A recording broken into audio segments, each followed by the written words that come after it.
Lux presents Hollywood.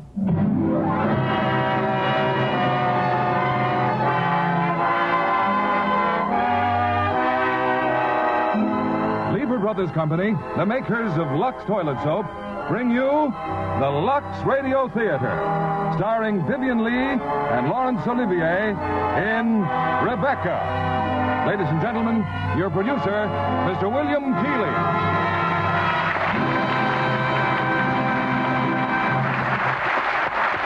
Greetings from Hollywood, ladies and gentlemen.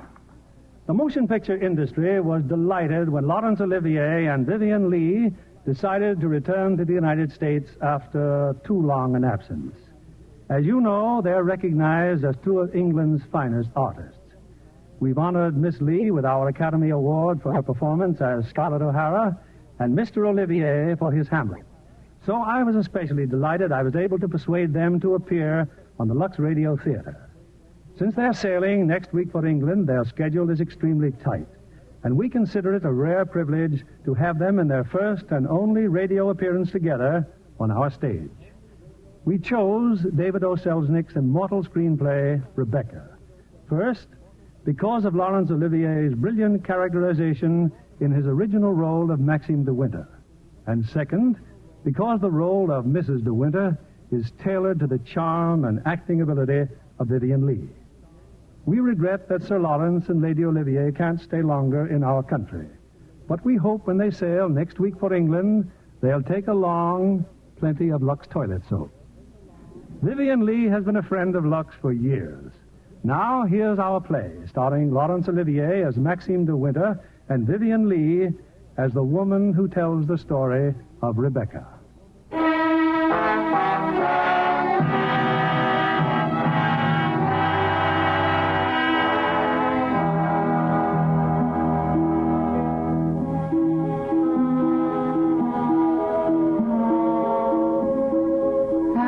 I dreamt I went to Mandalay again.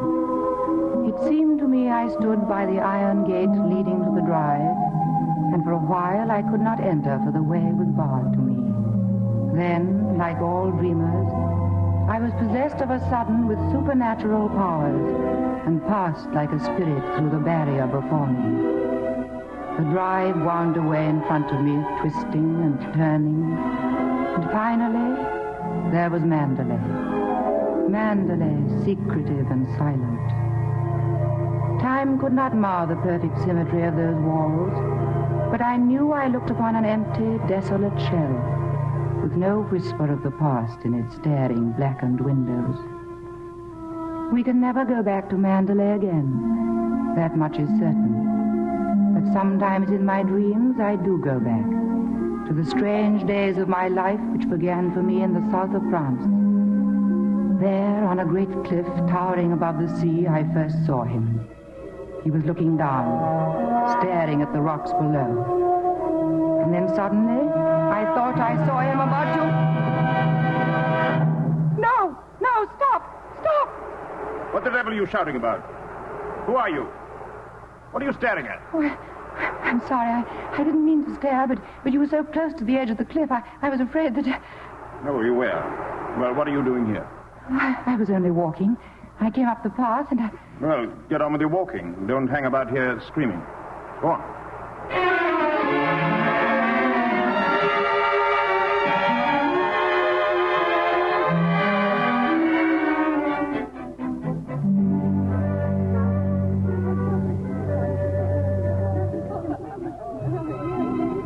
I'll never come to Monte Carlo out of season again. Not a single well-known personality in the hotel.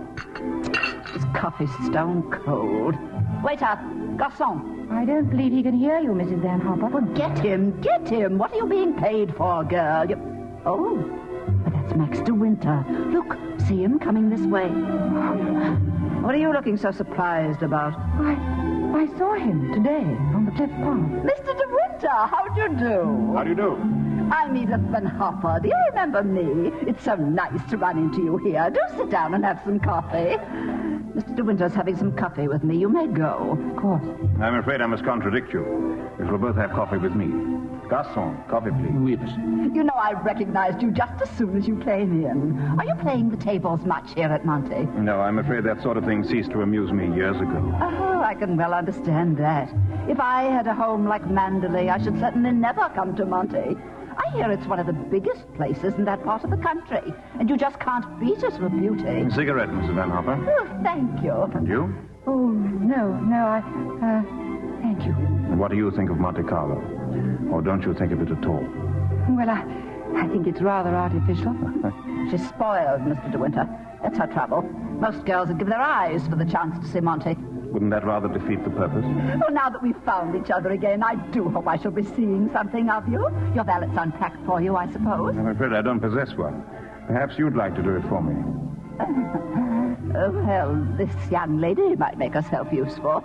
She's a capable child in many ways, aren't you, dear? Mrs. Van... That's a charming suggestion, but I'm afraid I cling to the old motto. He travels fastest who travels alone. Perhaps you've not heard of it. Good night. Well, what do you make of that? Do you suppose that sudden departure was intended to be funny? Oh, perhaps he didn't quite realize how it looked. Poor thing. I suppose he just can't get over his wife's death. They say he simply adored her.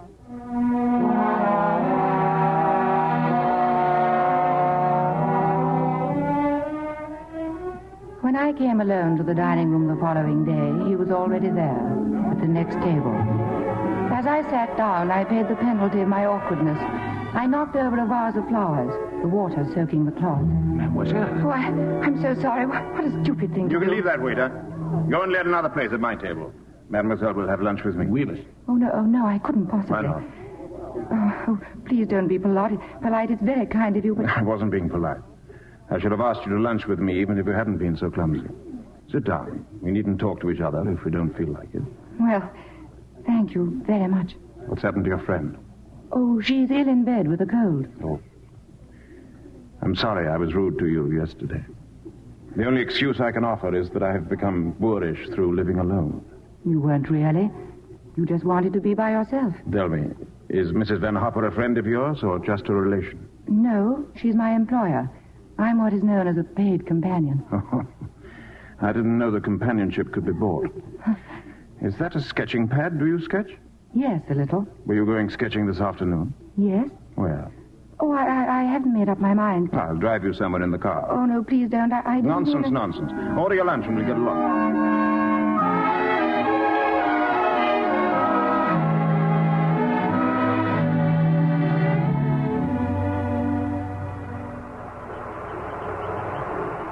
You've taken long enough for that sketch. I shall expect a really fine work of art. You're not a very easy subject. Your expression keeps changing all the time. Does it?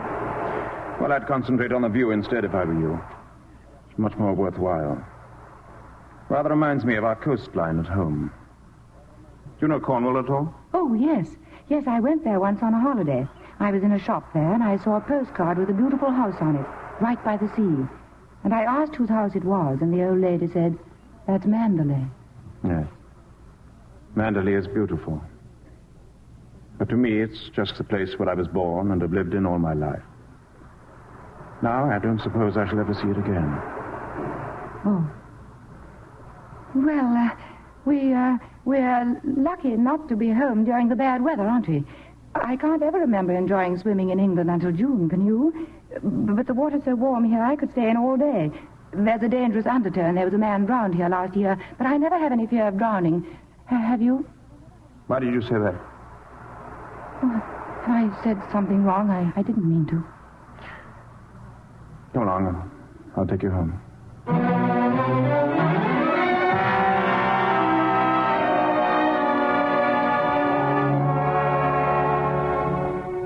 That night I learned the reason for his strangeness. I was late getting back to the hotel. As I opened the door of Mrs. Van Hopper's suite, I heard her talking to someone on the telephone. Oh, yes, I knew him quite well. I knew his wife, too.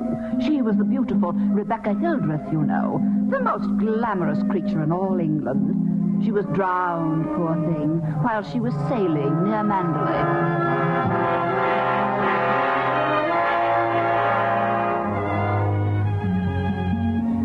I am glad it cannot happen twice. The fever of first love.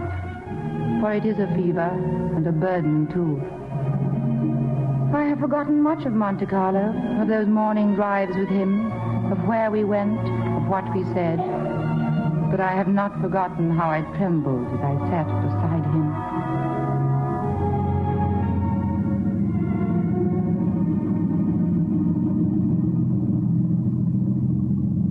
You know, I wish there could be an invention that bottled up the memory like perfume. And then, whenever I wanted to, I could uncork the bottle and live the memory all over again. At what particular moment in your young life would you want to keep? Oh, all of them. All of these last few days. Sometimes, you know, those little bottles contain demons that have a way of popping out at you, just as you're trying most desperately to forget. Yes, of course. Stop biting your nails. Oh, I didn't know I was. Would you please tell me, Mr. De Winter, why you asked me to come out with you? It's obvious that you want to be kind, but why do you choose me for your charity? I asked you to come out with me because I wanted your company. You've blotted out the past for me more than all the bright lights of Monte Carlo. But if you think I just asked you out of kindness or charity, you can get out of the car and find your own way home. Go on, open the door and get out. Here. Take my handkerchief. You better blow your nose. Thank you, Mr. De Winter. Please don't call me Mr. De Winter. I have a very impressive array of first names. George, Fortescue, Maximilian. You needn't bother with them all at once. My family call me Maxim.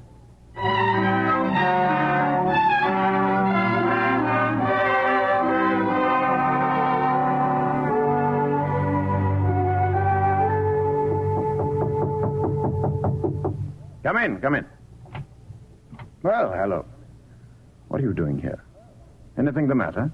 I've come to say goodbye, Maxim. We're going away. What on earth are you talking about? But it's true. We're going now. I was afraid I wouldn't see you again. Where's she taking you to? New York. I don't want to go. I shall hate it. I shall be miserable. You mind if I finish shaving? I shan't be long. But I can't stay. Tell me something. Which would you prefer, New York or Mandalay? Oh, please don't joke about it. Mrs. Van Hopper's waiting, and I'd better say goodbye now. I'll repeat what I said. Either you go to America with Mrs. Van Hopper, or you come home to Mandalay with me. You mean you want a secretary or something? I'm asking you to marry me, you little fool. Marry you? Well, my suggestion doesn't seem to have gone at all well. I'm sorry. Oh, but you don't understand. It's that... Well, I'm not the sort of person men marry. What on earth do you mean? I don't belong in your sort of world, for one thing. What is my sort of world? Well, Mandalay. Oh, you know what I mean. Well, I'm the best judge of whether you belong there or not. Of course, if you don't love me, that's a different thing. Fine blow to my conceit, that's all. I do love you. I love you most dreadfully. I've been crying all morning because I thought I'd never see you again. Bless you for that. I'll remind you of this one day, and you won't believe me. It's a pity you have to grow up.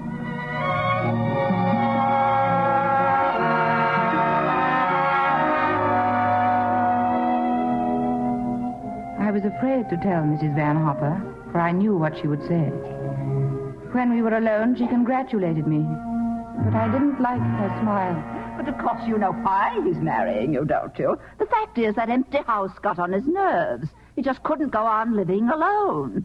You haven't flattered yourself that he's in love with you, I hope. Not after being married to Rebecca Hildreth, the most beautiful, the most cultured woman in all England.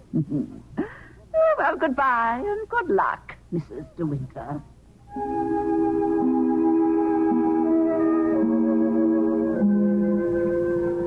We were married that evening in a little village near the sea.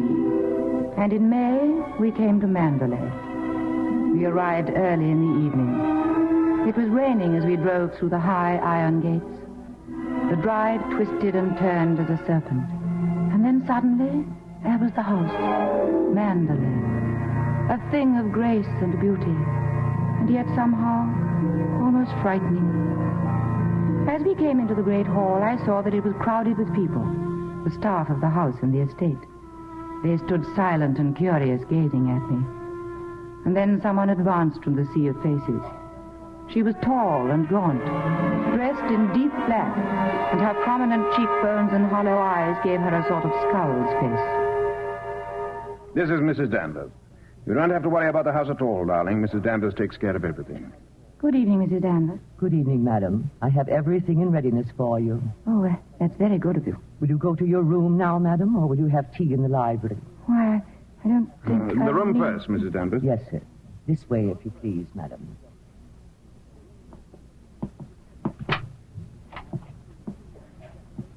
I hope you'll approve the new decorations of these rooms, madam.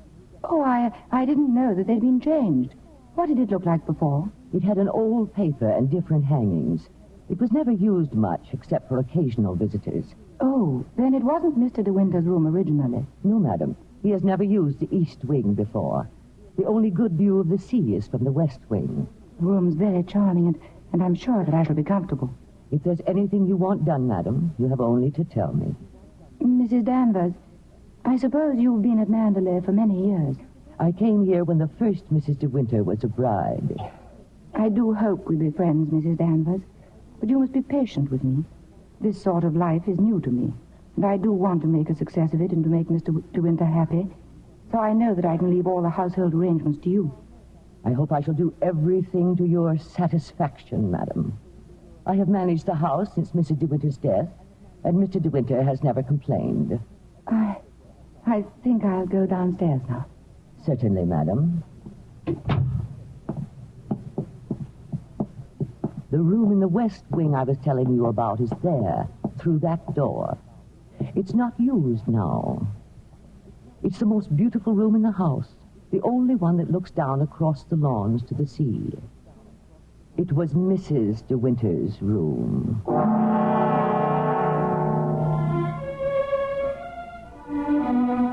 I knew even then that Mrs. Danvers despised me, standing there watching me, laughing silently at my awkwardness, telling me over and over that there had been another before me, the beautiful Rebecca Hildreth. There was everything to remind me of that. The letter R embroidered on the linens, her writing paper in the drawers of the desk, her dog who still slept outside her room. She was everywhere at Mandalay. Rebecca, who had died, and who still wandered through that house.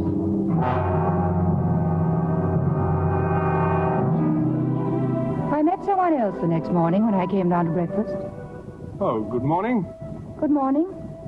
You're Mrs. De Winter, aren't you? Yes. My name's Crawley. I manage the estate for Maxim. Awfully glad to meet you. How do you do?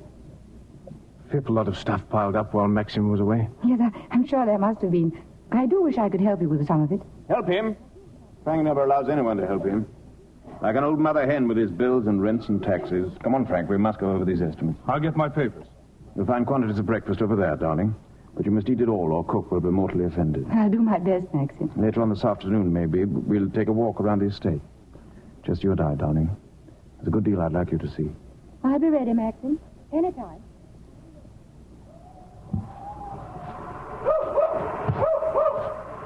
Come along, Jasper. Come along. Keep that coat round you, dear. It isn't raining now, Maxim, must I? Certainly, certainly. Can't be too careful with children. Oh, it's glorious here. I love every foot of it, Maxim. Jasper, here. Not that way. Jasper, come back. He went down those steps by the cliff.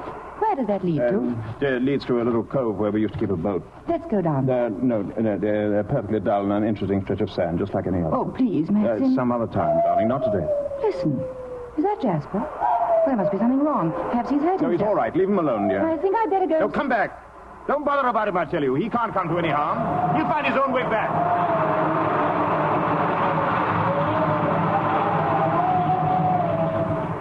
Jasper? Jasper?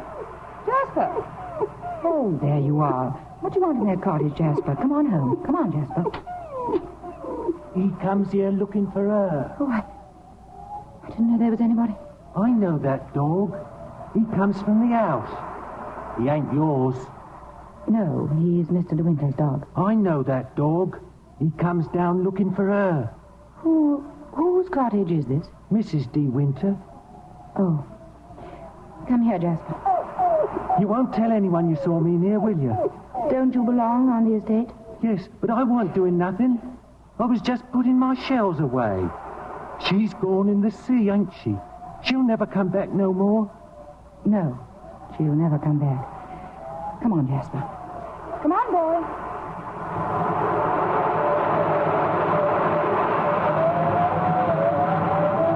Maxim, here I am. Wait. Oh, Maxim, I'm sorry I was such a time. You knew I didn't want you to go there, but you deliberately went. Oh, why not? There was only a cottage down there and a strange man. Well, don't go there again, do you hear? Oh, why not? Because I hate the place. And if you had my memories, you wouldn't go there or talk about it or even think about it. What's the matter? Oh, I'm sorry. Maxim. We should have stayed away. We should never have come back to Mandalay. What a fool I was. Oh, I've made you unhappy. Somehow I've hurt you. I can't bear to see you like this because I love you so much. Do you? Do you? I've made you cry. Forgive me. I sometimes seem to fly off the handle for no reason at all, don't I? Come, we'll go home and have some tea and forget all about it. Yes, let's forget all about it.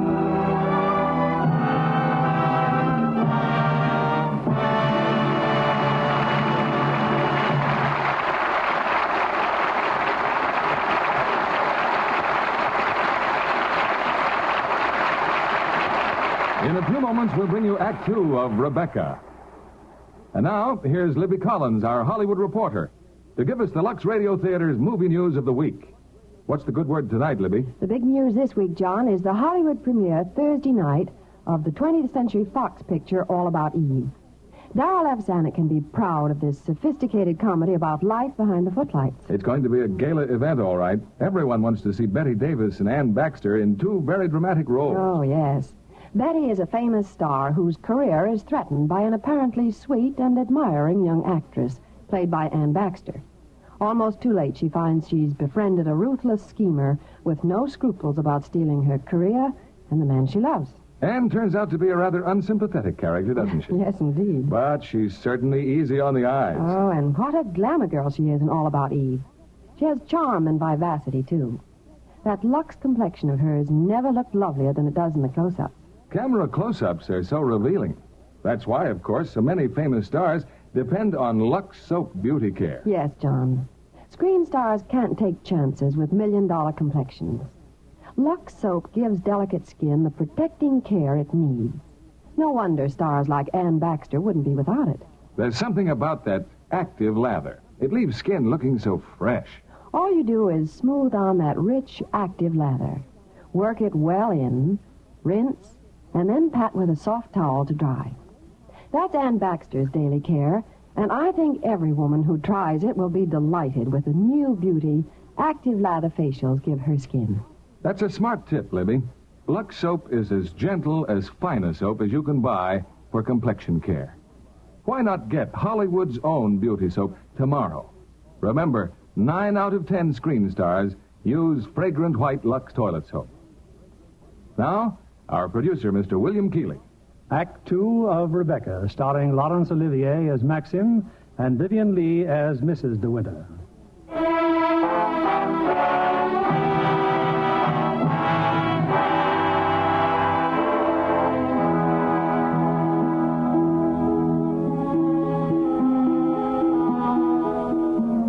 The weather was wet and cold for almost a week, and we didn't go down to the beach again. But I couldn't forget the dark, lost look in Maxim's eyes when we came up the path through the woods. It was my fault. I had gone down to that cottage. I seemed to have opened up a road into the past, and now, because of it, there was a barrier between us.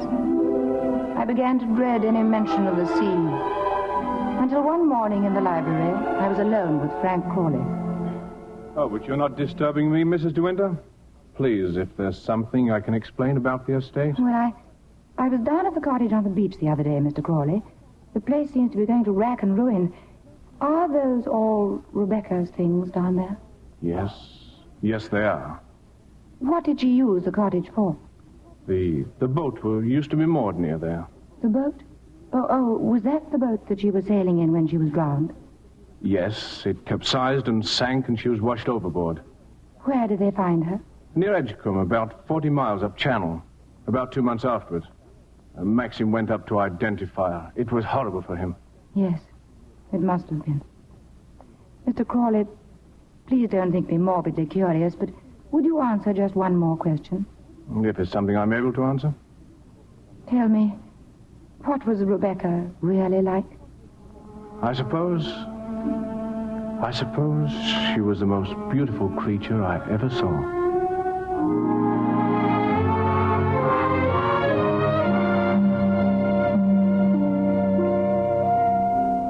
Maxim had to go up to London at the end of June, some business of the estate. Frank Crawley had gone along with him, and I was alone at Mandalay. I was surprised one evening to hear voices coming from the west wing, from the room that had been Rebecca's. I recognized one as Mrs. Danvers. The other was a man's voice, a stranger. I really don't think it was wise for you to come here, Mr. Jack. Oh, nonsense. It's been just like coming back home. I must say I feel a little like the poor relations sneaking around through back doors. Well, toodaloo, Danny. Goodbye, Mr. Jack. And please be careful. I will, don't worry. Oh, hello. Good evening. Oh, Danny, all your precautions were in vain. The mistress of the house was hiding behind the door. Oh, I wasn't really. I heard voices What in about here. presenting me to the bride, Danny? This is Mr. Favell, madam. How do you do? How do you do? Won't you have some tea or something? Now, isn't that a charming invitation? I've been asked to stay to tea, Danny. It's rather late. Oh, well, perhaps you're right. And we must lead the bride astray, must we? Oh, goodbye. Oh, and I know what was wrong with our introduction. Danny didn't tell you, did she? I'm Rebecca's favorite cousin. Toodaloo.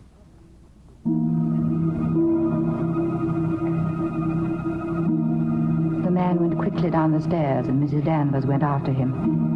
I had a terrifying impulse to see what lay behind the door in front of me, the door of Rebecca's room. I pushed it open slowly. I could hear the sea plainly through the window. I had expected to see the furniture swathed in dust sheets, but nothing was covered up. There were flowers on the dressing table, a satin dressing gown on the chair, and beneath a pair of bedroom slippers. And then, suddenly, the door closed behind me. Do you wish anything, madam? No, I just You've came in... always wanted to see this room, haven't you? Why did you never ask me to show it to you? It's a lovely room, isn't it? The most beautiful room you've ever seen. Everything is kept just as Mrs. De Winter liked it. Nothing has been altered since that last night. This is where I keep her clothes. You would like to see them, wouldn't you? Feel this wrap. It was a Christmas present from Mr. De Winter. He was always giving her expensive gifts the whole year round. You wouldn't think she'd been gone so long, would you? Sometimes when I walk along the corridor, I fancy I hear her just behind me. That quick, light step. I couldn't mistake it anywhere. It's not only in this room, it's in all the rooms in the house. I can almost hear it now. Do you believe the dead come back and watch the living? No, I don't believe it. Sometimes I wonder if she doesn't come back here to Mandalay and watch you and Mr. De Winter together. You look tired. Why don't you stay here a while and rest? Listen to the sea. It's so soothing. No. Listen to it. Listen to the sea. I won't listen. I won't.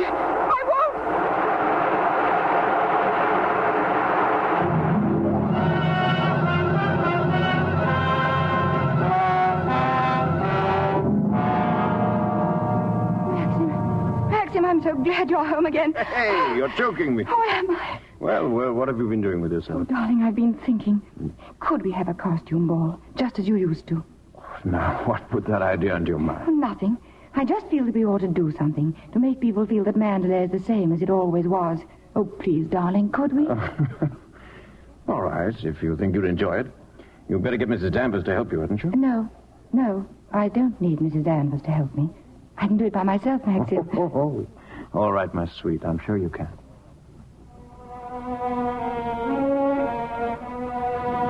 But Mrs. Danvers did help me. It was she who suggested that I design my costume after one of the family portraits in the gallery. A lovely young woman in a white dress with great puffed sleeves and a hat with gay ribbons. When the night of the party arrived, I could hardly contain myself for excitement, for I'd kept the costume as a surprise for Maxim. I ran quickly down the stairs, and then I waited with the clapping and the laughter that would greet me. Suddenly, they were all quiet. Nobody clapped. Nobody moved. And then Maxim was coming towards me, his face white, his eyes blazing. What the devil do you think you're doing? Maxim, picture, the one in the gallery. Well, go and take it off. Go and take it off. Doesn't matter what you put on, anything will do. What are you standing there for? Didn't you hear what I said? Go upstairs and take it off.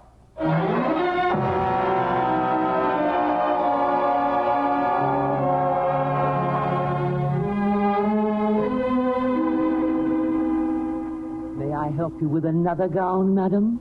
No. No, thank you, Mrs. Danvers. Mr. DeWitt was upset. I watched you just now, madam. I watched you go down the stairs, just as I watched her a year ago. Even in the same dress, you couldn't compare with her. The same dress. You knew it. You knew that she wore it, and yet you deliberately suggested I wear it. Why do you hate me? What have I done to you that you should hate me so? You tried to take her place. You let him marry you. I've seen his face, his eyes. They're the same as those first weeks after she died. I used to listen to him walking up and down, all night long, night after night, thinking of her, suffering torture because he'd lost her. I don't want to know. I don't want to know. You thought you could be Mrs. De Winter, live in her house, walk in her steps, take the things that were hers. But she's too strong for you. You can't fight her. No one ever got the better of her. Never, never. She was beaten in the end, but it wasn't a man. It wasn't a woman. It was the sea. Oh, stop it. Stop. Oh, you're overwrought, madam. I'll open the window for you. A little air will do you good. Come and stand here, madam. Don't be afraid. Now look down there. Isn't the sea lovely? Why don't you go? Why don't you leave Mandalay? He doesn't need you. He's got his memories. You've nothing to stay for. You've nothing to live for, really, have you? Look down there. It's easy, isn't it? Why don't you? Why don't you? Go on. Don't be afraid. Why don't you jump?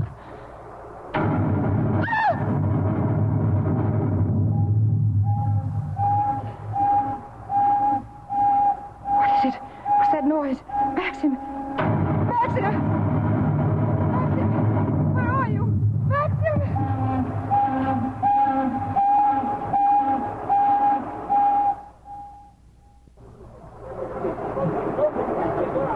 Frank, what's happened? Shipwreck. There's a ship aground sending up rockets. Robert, notify the Coast Guard. Shipwreck.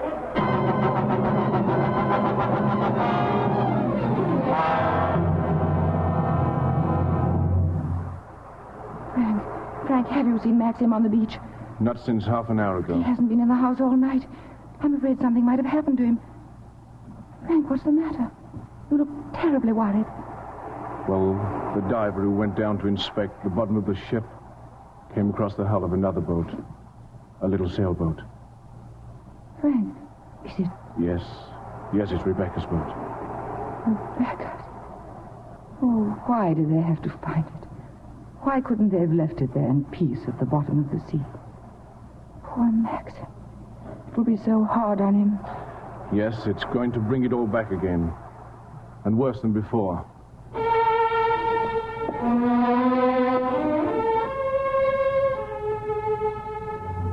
I searched the beach frantically for Maxim, but there was no sign of him. And suddenly I came upon the boathouse, Rebecca's cottage. There was a light burning dimly in the window. I pushed open the door, and there, in the glow of the dying fire, I saw the tortured face of Maxim. Hello. Come in. Maxim, you haven't had any sleep. Have you forgiven me? Forgiven you?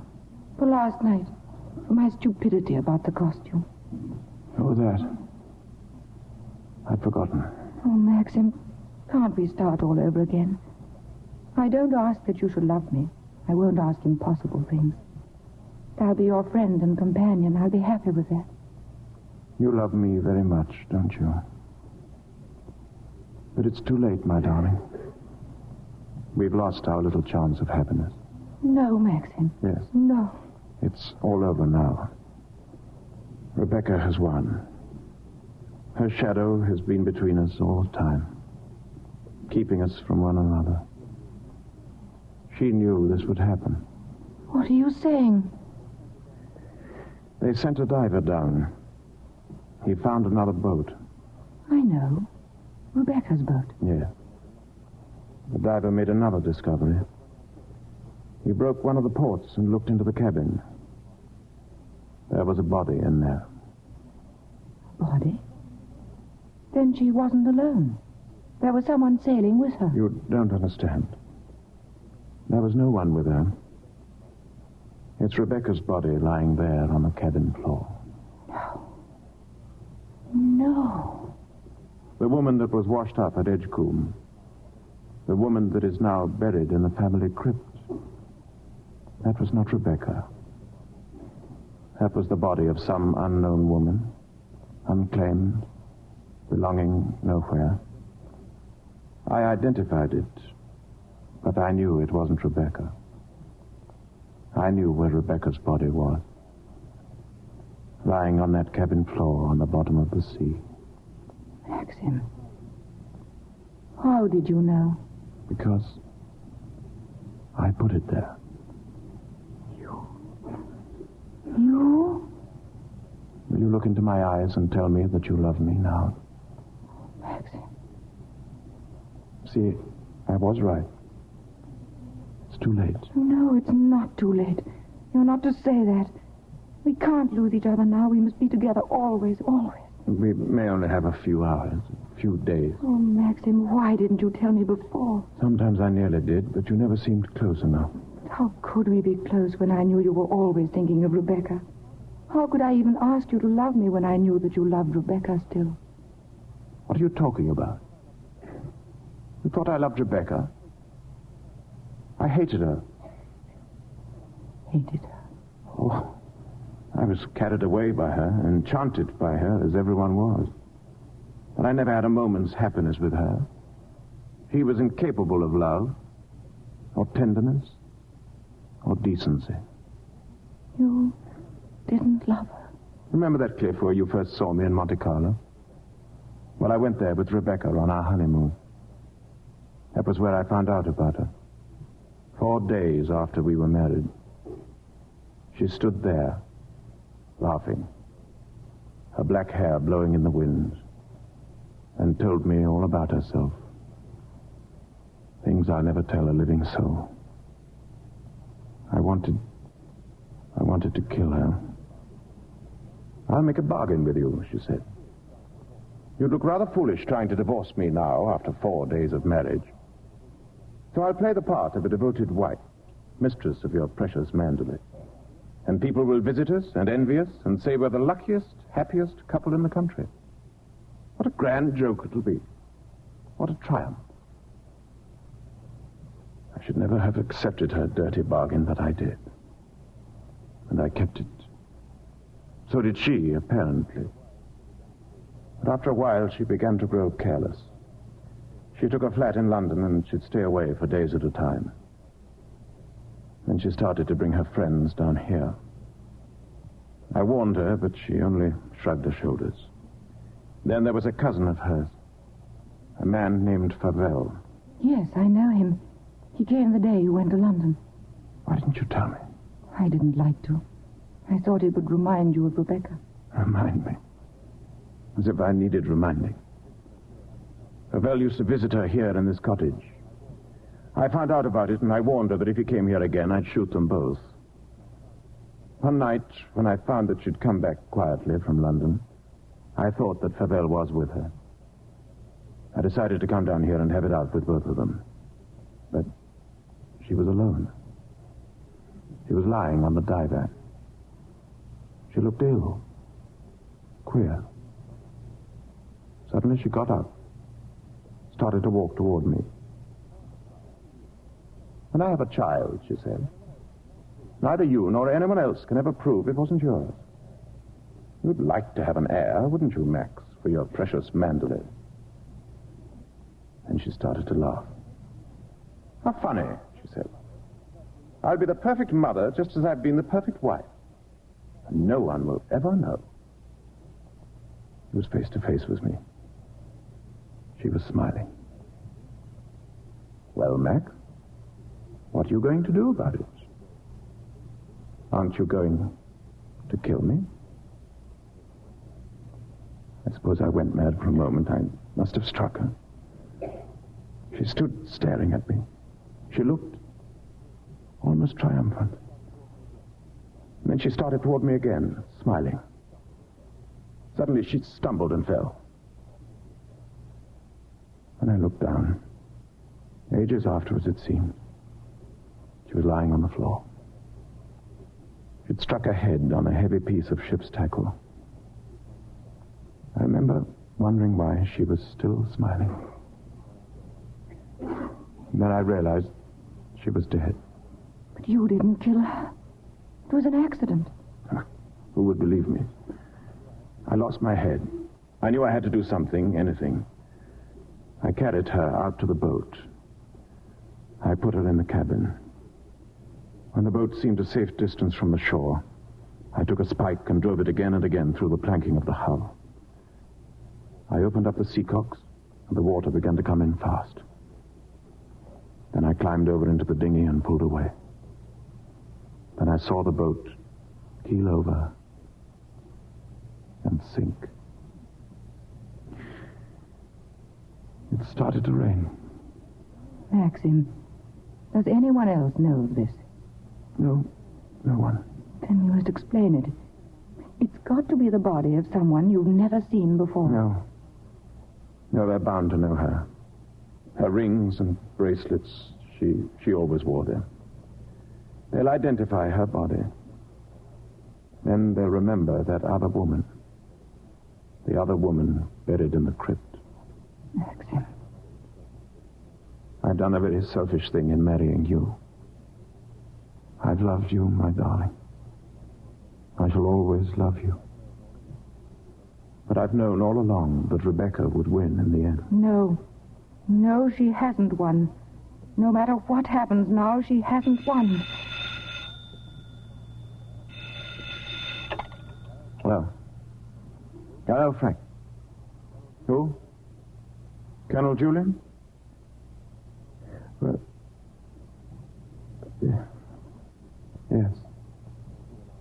Yes. I'll tell him I'll meet him there as soon as I possibly can. What happened? Colonel Julian called. He's the chief constable of the county. He wants to know if I could possibly have made a mistake about that other body.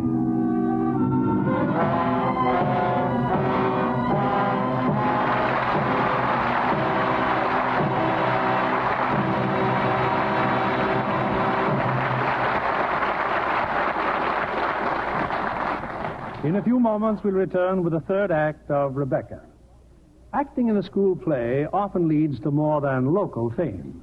The guest I've invited tonight, Miss Barbara Rush, really began her professional career with her part in a class play at Santa Barbara State College. That so, Barbara? Yes, Mr. Keeley, because it got me a scholarship at the Pasadena Playhouse. Where so many studios have discovered fresh new talent. Well, that's how it turned out for me. One night, when I was appearing in Antony and Cleopatra, a Paramount talent scout saw me and signed me up. I'm sure you made a lovely Cleopatra. Have you any particular ambition in pictures, Barbara? Well, to be a good enough actress to play different kinds of roles, Mr. Keeley. I'm thinking of Betty Hutton's new Paramount Technicolor musical, Let's Dance. And believe it or not, Betty has never danced on the screen before. And imagine all those intricate dance routines she does with Fred Astaire. Yes, Betty's certainly a remarkably versatile star. You know, you have to be good to be Fred Astaire's partner. They make a terrific team in Let's Dance, as they sing, dance, and romance. And Betty lives up to her reputation as a comedian, too. That's a hilarious scene when she makes up her mind to sleep in the bathtub. Sounds very uncomfortable. Well, it was only for a few minutes, Mr. Kennedy. Afterwards, she could take plenty of time to relax in her own bathtub in her Lux Soap Beauty Bath. Than which there's nothing more refreshing. Yes, that big new bath-sized cake is so luxurious. And I love the Lux Soap perfume. It leaves such a delicate fragrance on the skin. Yes, screen stars say this beauty bath makes them sure of all over Lux loveliness. Thank you, Miss Barbara Rush, for coming tonight. And now, a Hollywood beauty hint to women everywhere. Try this generous satin-smooth bath-size Lux toilet soap. You'll enjoy the creamy, abundant lather, the flower-like perfume. 9 out of 10 screen stars use Lux toilet soap. We pause now for station identification. This is CBS, the Columbia Broadcasting System.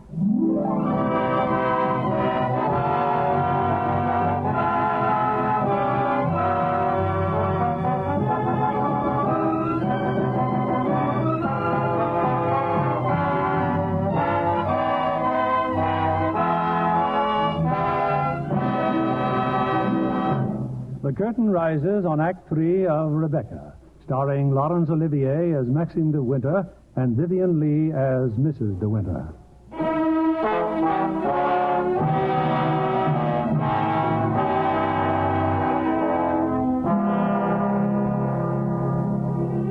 The body they had found in the boat was identified as Rebecca de Winter. There had to be an inquest, of course.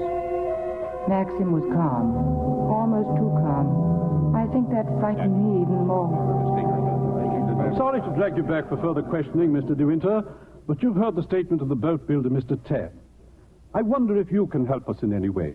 I'm afraid not. The holes in the planking were evidently made from the inside. Can you think of any reason for that? Well, of course I can't think of any reason. Then, since Mrs. De Winter went sailing alone, are we to believe that she drove those holes herself? You may believe whatever you like. Can you enlighten us as to why Mrs. De Winter should have wanted to end her own life? I know of no reason whatever. Mr. De Winter, however painful it may be, I have to ask you a very personal question. Were relations between you and the late Mrs. De Winter perfectly happy? Once again, were relations between you and... I won't stand this any longer, and you might as well know... Mrs. De Winter! Oh, well, somebody quick. We'll adjourn until after luncheon. Darling, you're all right. Frank, help me. I'll take her outside.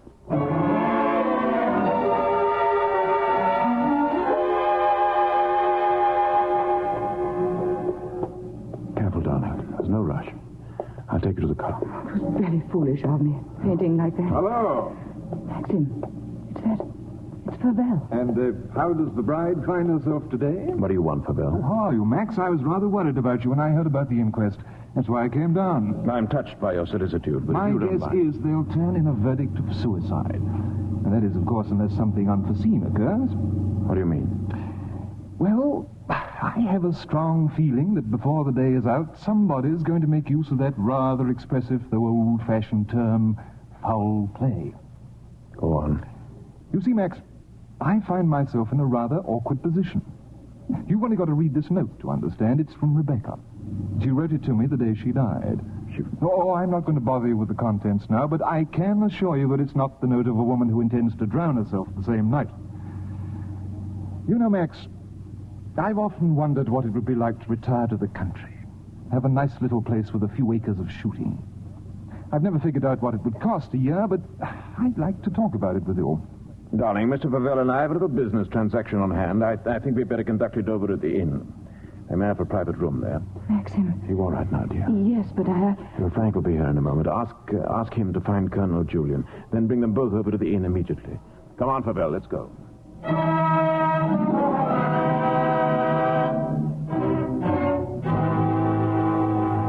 Colonel Julian, this is Mr. Fabel. Oh, I know Colonel Julian. We're old friends, aren't we? Good morning. And since you're old friends, I assume you also know that he's head of the police here. I think he might be interested to hear your proposition. I don't know what you mean. I only want to see justice done, Colonel.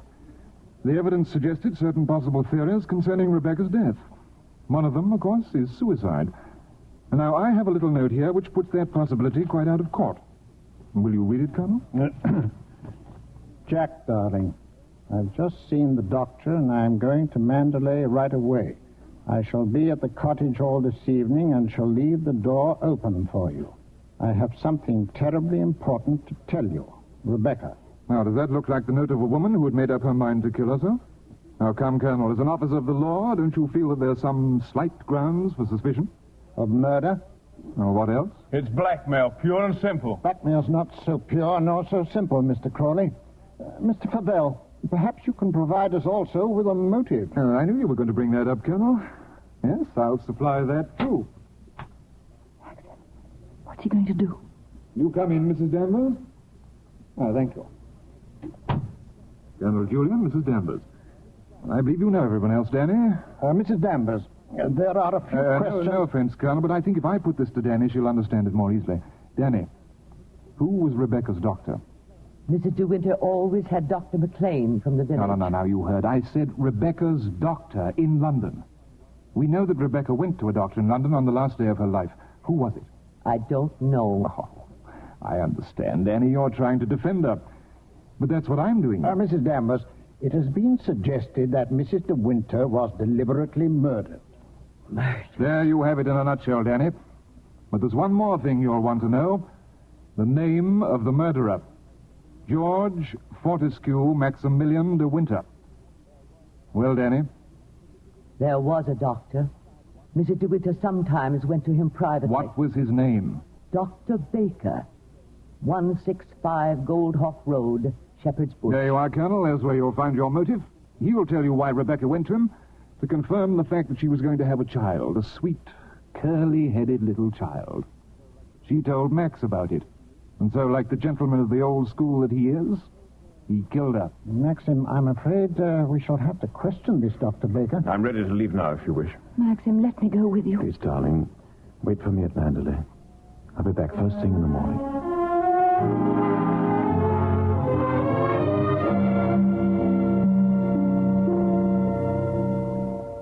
You're still sure you never had a patient by the name of Rebecca De Winter, Doctor? Never, Colonel Julian. Oh, here. Here are all the appointments for that day. Ross, Campbell, Steddle, Perino, Danvers, Matthew. Danny? What the devil? You read that name again. Did you say Danvers? Yes, Mr. De Winter. I had a Mrs. Danvers for 3 o'clock. What did she look like? Can you remember? Yes, I remember her quite well. She was a very beautiful woman, tall, dark, exquisitely dressed. Rebecca. The lady must have used an assumed name, Dr. Baker. Is that so? Well, this is a surprise. I'd known her for some time. What was the matter with her?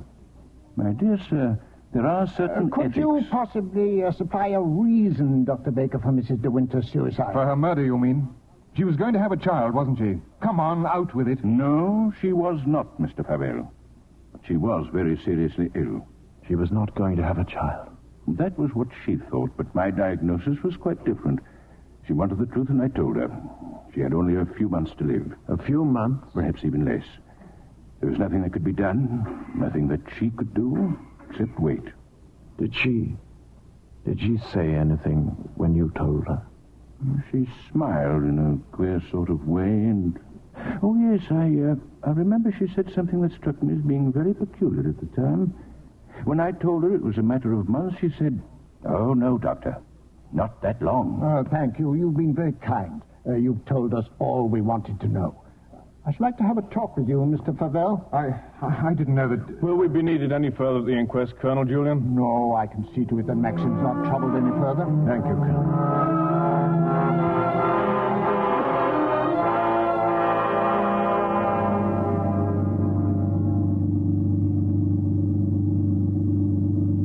Frank? Yes? There's something you don't know. Oh, no, there isn't. Yes, there is. I didn't kill her, Frank. But I know now that when she told me about the child, she wanted me to kill her. She lied on purpose. She foresaw the whole thing. That's why she stood there laughing. Don't think about it anymore. What's the matter, Maxim? What? Why did you stop? Well, what time is it? Oh, it must be 3 or 4. Why? Look at the sky. Over that way. Can't be the dawn breaking over there. Hardly. Perhaps it's the Northern Lights, but it's in the winter that you see them, isn't it? They aren't the Northern Lights. That's Mandalay. It's burning.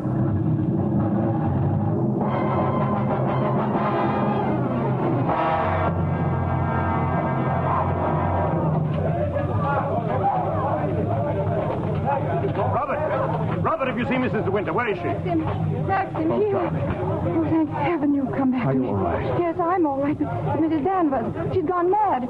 She set the fire. She said she'd rather destroy Mandalay than see us happy here. There she is, at the window, the west wing. Maxim, she'll be killed.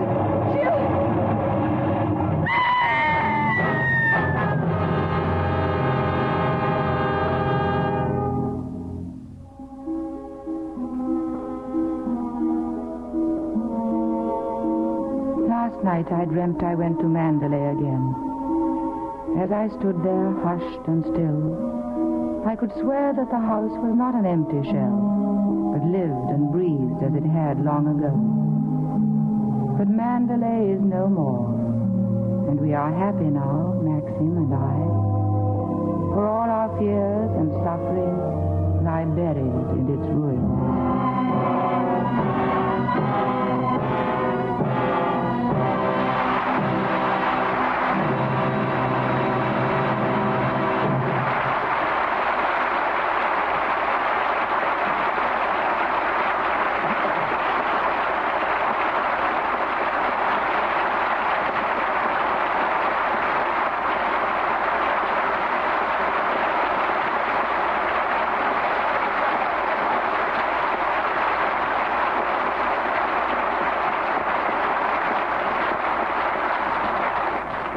The curtain falls on Rebecca, and all our thanks for a truly memorable evening to Laurence Olivier and Vivien Leigh. Lawrence, the last time we met, the circumstances were quite different. It was in England during the war. Yes, I remember it well. You came down to Denham Studios while we were filming Henry V. You were making a picture for the American Air Forces, weren't you, Bill? Yes, and as I spent most of my time on the bomber stations, I didn't have the opportunity of seeing you, Vivien. Well, we hope you'll make us another visit again, Bill. Perhaps we'll be able to repay some of Hollywood's wonderful hospitality. We just can't believe that any two people could be so generously treated. And the same was true in New Orleans as well. I believe you were there on location making scenes for your picture, Streetcar Named Desire. Well, Scarlett O'Hara should have felt right at home in New Orleans. That's right, Bill. It looks like all of Vivian's American picture career will be spent in the Deep South. By the way, Vivien, didn't you play Streetcar Named Desire on the London stage for some time? Well, as a matter of fact, I did. And then when Larry decided to come over for Paramount to make the picture of Carrie for William Wyler, I decided to take advantage of Warner Brothers' offer to do Streetcar. And what are your immediate plans? Oh, plenty of rest. You see, we're taking the long way home. We're sailing next week on a tramp steamer. Sounds wonderful. And what about when you get back to England? More Shakespearean roles, Lawrence? No, I rather think we'll do something a little lighter for a change. Fine idea. You know, we'd love to see you both in a comedy. All of which prompts me to ask, Bill, what's your play next week? Well, next week we'll present one of our special musical treats. That's a boisterous comedy as well. 20th Century Fox's recent screen hit, Wabash Avenue. And our stars will appear in their original roles, Betty Grable and Victor Mature. A wonderful cast in a musical of the wonderful gay 90s. I'm sure everyone will look forward to that, Bill, just as much as we do. Good night. Good night and bon voyage.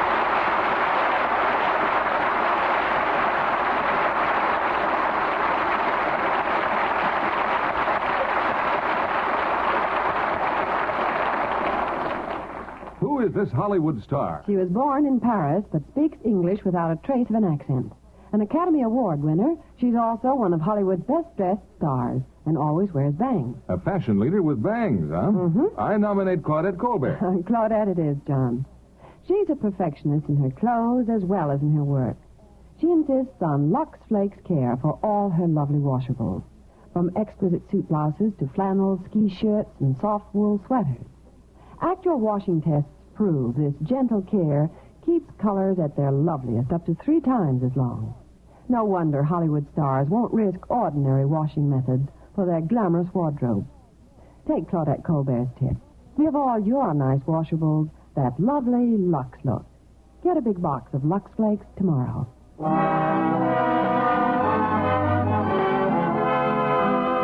Lever Brothers Company, the makers of Lux Toilet Soap, join me in inviting you to be with us again next Monday evening when the Lux Radio Theater presents Betty Grable and Victor Mature in Wabash Avenue. This is William Keeley saying good night to you from Hollywood.